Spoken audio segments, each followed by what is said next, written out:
So game number 1 about to start, guys. This is first Monday edition of GosuCup. So let's get rolling. I actually think I have my sound turned off, so I need to turn that back up.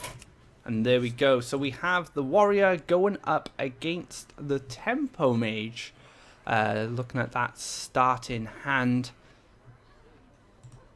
Here we have the newer one of the newer guys making his way into tempo mage, and he's got a good card. You know, he creates a lot of tempo. But the one thing tempo mage has kind of done since the old gods making adjustments is kind of slow down a little bit. We see him packing polymorphs now. They're almost quite mid-range now, which is an interesting adjustment that tempo mage has made. But looking at Tradeblade hand is looking very much like Tempo Warrior at the moment. The Battle Rage does confirm that. Patron is a thing of the past now, and Tempo Warrior reigns supreme. So quite a strong opener here for p1rr0. He's got double Sorcerer's Apprentice, but he doesn't decide to use his coin. Gonna keep that for the. My mind has completely gone blank. But yeah, I apologize, guys. But yeah, he's gonna keep a hold of that coin and try and maybe squeeze in some extra spells. But first, Sorcerer's Apprentice comes down. But Fiery War Axe is gonna dispatch of that very quickly. I'm not sure if he's gonna commit the Ravaging Ghoul here. Nope, just going to go for an armor up. He knows his Fiery War Axe is going to clear. So probably... No, I'm not going to go for the second Sorcerer's Apprentice. I guess he learned from his mistakes the first time. But that Fiery War Axe is going to have to do something. So maybe he wasn't too concerned with losing the first one, but might want the second one to reduce the cost of those spells in his hand. So that is an Arcane Blast. So the combination, well, Sorcerer's Apprentice and Frostbolt will be able to dispatch of this. However, he might expend a Arcane Blast and a Missiles. Oh, it looks like he might just go for Arcane Blast coin. Maybe set up the Sorcerer's Apprentice next turn. Where he might find a little bit more use. So Arcane Blast ping. It's an easy way to do it. More mana efficient as well. Frostbolt would have dealt with the Crocon Elite, but would have floated 1 mana. The Frothing Armsmith comes down, and Tempo Warrior is currently out tempoing the mage.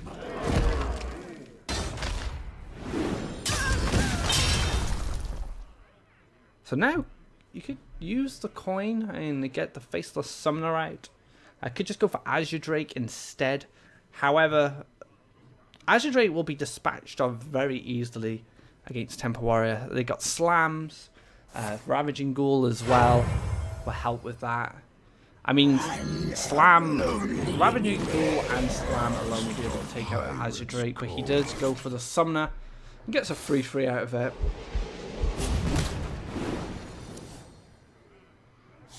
And now we see that Ravaging Ghoul down with the Execute. So everything lines up absolutely perfect for Tradeblade. And he is taking complete control of this board with an 8-3 Throbbing down as well, which is going to be pumping so much damage to the face. But p1rr0 does have that Frostbolt ready to answer the Throbbing. But he's not going to do a lot else. He's just used the coins and no Flame Strike.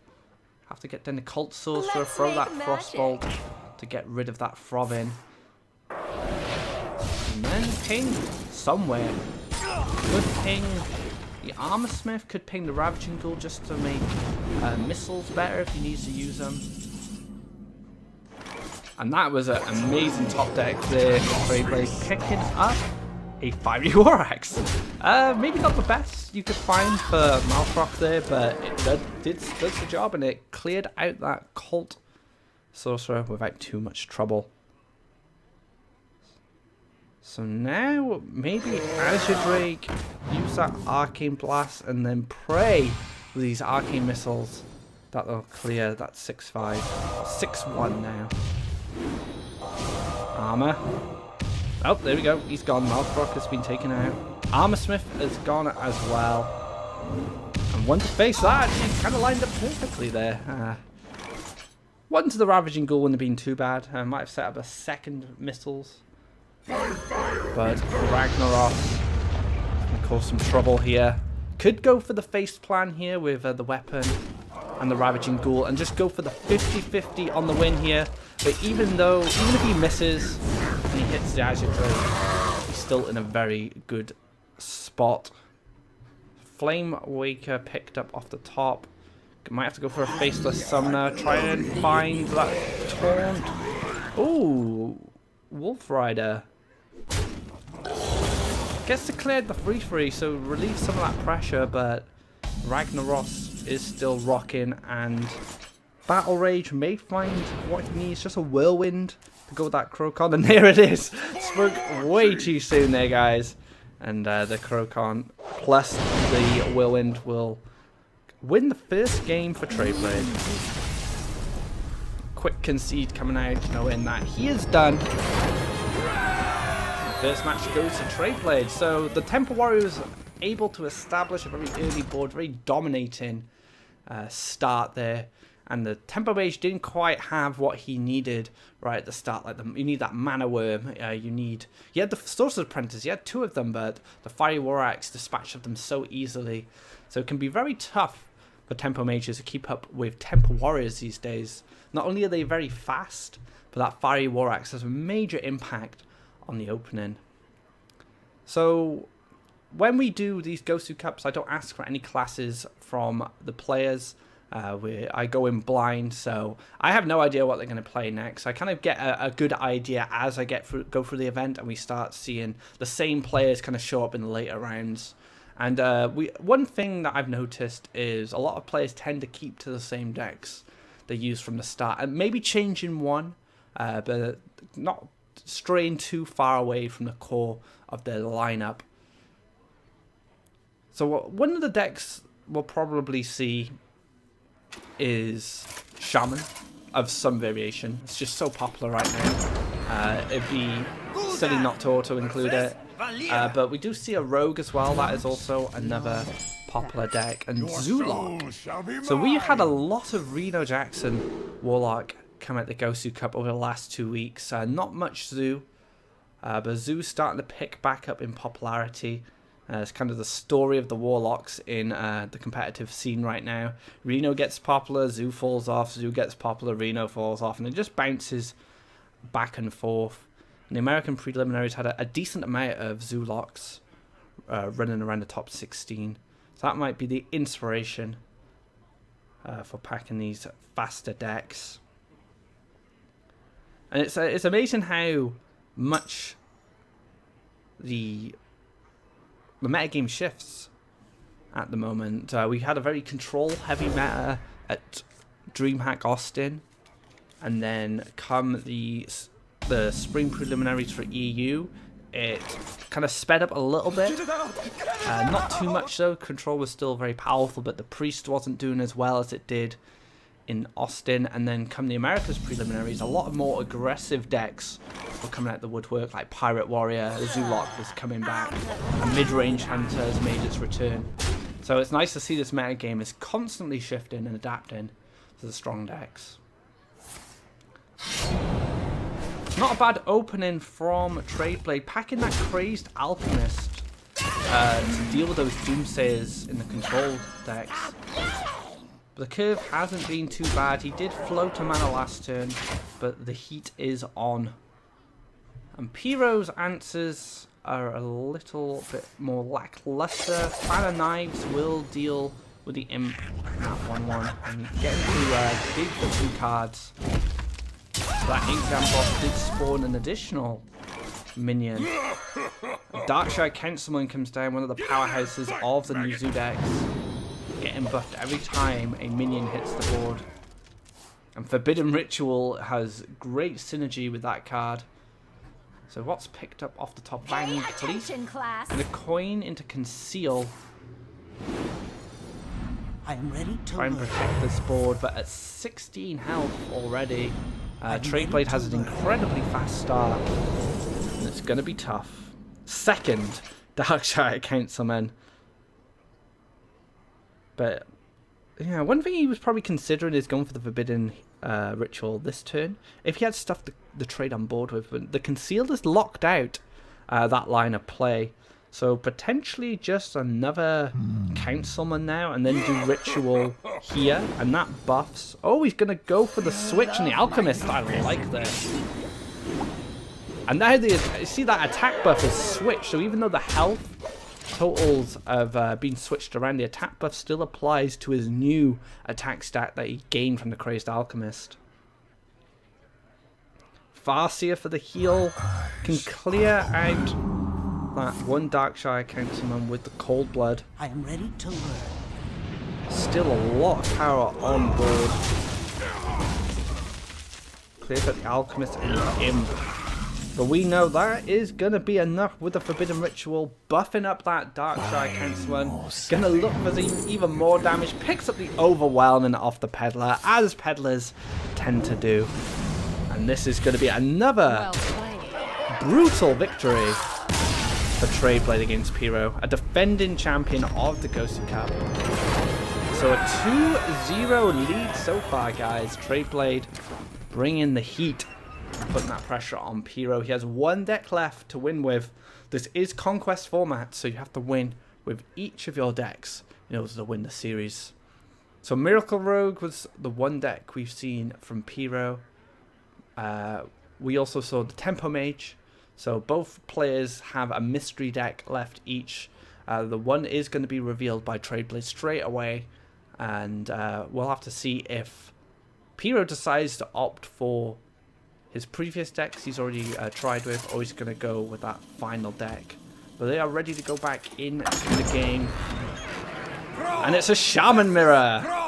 Way, lots of fun here. So we'll have to see what variety of Shamans come from these players. We might see the very popular Bloodlust mid-range Shaman, but also Aggro Shaman, Phase Shaman is still very popular. And Argent Horse Rider kind of gives us an indication that this is an aggressive Shaman coming from Tradeblade. Whereas from p1rr0, we'll probably need a little bit more information. But one Argent Squire, he did have the option of keeping two and then coining them both out and sticking a Flame Tongue Totem in between them. And that would have made them very durable. But he went for the mulligan on them instead.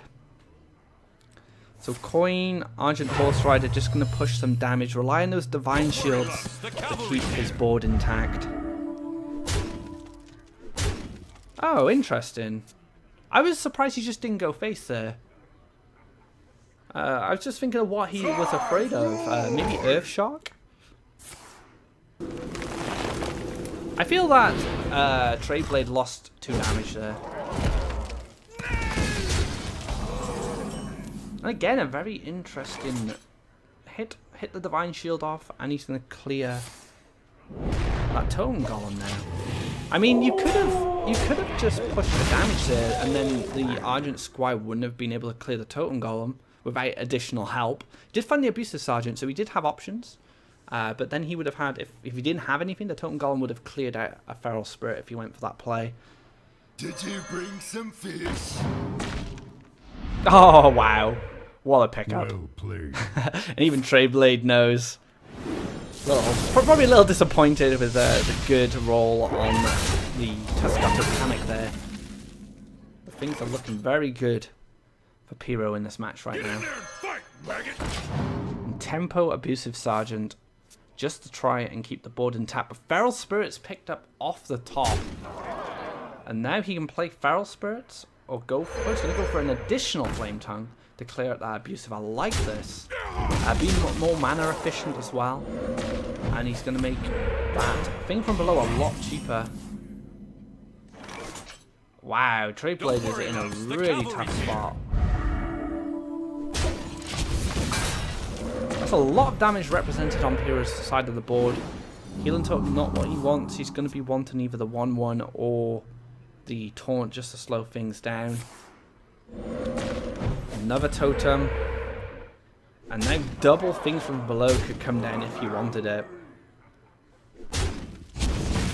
dispatches of that totem. One thing from below is fine at this point. I don't want to invest too much into the board just in case elemental destruction comes down. But Flame Burst will deal with that. He will be able to clear out one of the Flame Tongue totems or the Trog. Looks like he's going to go for Abusive, clear out the higher health Flame Tongue totem, maybe use that Rock Fighter to finish off the second. No, he's just going to concede. So Tradeblade falls his first match against p1rr0 in a Shaman Mirror. And now we definitely know that p1rr0 has a Miracle Rogue and the Tempo Mage going up against his aggressive Shaman. We'll have to see how they fare against it. Tempo Mage might not be too bad if he can get that early start. Mana Worm and Tunnel Trog share resemblances in what they do. They just achieve those power boosts through different means. But that Flame Waker would have a huge impact. And I feel that p1rr0 will want the coin on both matches. Just to be able to push damage or be able to put with the Tempo Mage or with that Flame Waker. Or maybe just get a combo started. But it looks like he is going into the Rogue to start off with. And that is a nice hand already for Tradeblade. Could throw that Lava Burst away. Maybe find a second Tunnel Trog. And just keep pumping out those heavy hitters from the early game of the aggressive Shaman. Looking at p1rr0's side though, he has the Deadly Poison and the Sap, so he does have ways to slow down Tradeblade. Mulligans with a Conceal, which is no surprise, but picks up a Farseer off the Tomb Pillager. So it's not a bad start. So now he could go for Coin, Dagger Up, Backstab, but it's a very poor use of the coin. And the Dream start coming from Tradeblade with those two early minions. And now he's probably going to go for the coin into the Deadly Poison. And he'll be able to Farseer next turn and use the Backstab in combination with the second charge of that weapon to clear out that Totem Golem. It's getting hot in here. Flame Juggler follows up and the pressure continues to mount on the board. And p1rr0 is going to be playing the reactive game, which rogues generally end up doing at this point. So we could Backstab here, clear out the dagger, go for the Farseer. And that directly challenges the Flame Waker. And this is the most obvious line of play. He could have maybe went for a Sap and cleared out the 2-3 with his dagger. But it's better to have something on board rather than relying on spells and just a weapon alone to take out these minions. Go for the Tunnel Trog, Abusive Sergeant, clear out that Farseer and protect his Tunnel Trog, knowing that he has Feral Spirits coming up next turn. And he'll be able to power it up and create some protection. Thank you. So just the Tomb Pillager for now. Clearing out that Tunnel Trog would have saved him a lot of damage. But now these Feral Spirits are going to block off p1rr0. Going to chuck the Flame Tongue Totem down as well. Go for the easy clear there. Positioning could have been a little better from Tradeblade with that Abusive Sergeant the previous turn if he was going for the... He was planning on going for the Flame Tongue Totem clear. Of course he couldn't have known that a Tomb Pillager was coming up next, but it's definitely something to expect. So Gadgetzan's going to come down early and try and get some spells rolling, get some card draw going. Prep into Sap. Not a bad response here. That definitely slows down that Trog. Double Fan of Knives picked up. So for another Falnos, if a Falnos and another Prep is picked up, things wouldn't be too bad. But the Flame Ref Faceless is going to come down. Decides to clear out that Gadgetzan, not allowing him to get too many spells on the go. Shadow Strike and the Fan of Knives. Is it going to be enough to clear the Flame Reft alone? Gonna have to Shadow Strike the Totem. Oh, he's going for Fan. So hoping maybe to get a Prep. And doesn't find it, and Tradeblade takes a very quick series against a previous GosuCup champion, p1rr0. that is going to be it, ladies and gentlemen. So Tradeblade moves on to the next round.